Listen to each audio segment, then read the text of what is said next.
Kwa mara ya kwanza Afrika ya Kusini wanafanikiwa kufuzu kombe la dunia kwa uwezo wao. Unajua Afrika ya Kusini imewahi kucheza kombe la dunia 2010 lakini ilikuwa ni kwa sababu ya faida ya kuwa wenyeji wa mashindano. Sasa this time around wanaenda kucheza kwa sababu ya uwezo binafsi, kwa sababu ya kupambana kuqualify, na wamefanikiwa kuqualify baada ya ushindi wa magoli 3-0 dhidi ya timu ya taifa ya Rwanda.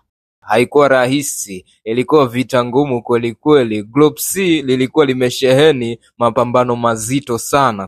Katika timu 6 za kwenye group lao Group C, timu 3 zilikuwa na nafasi ya kufuzu World Cup. Nigeria wamekipiga na Benin, wote walikuwa wakilingana pointi 17.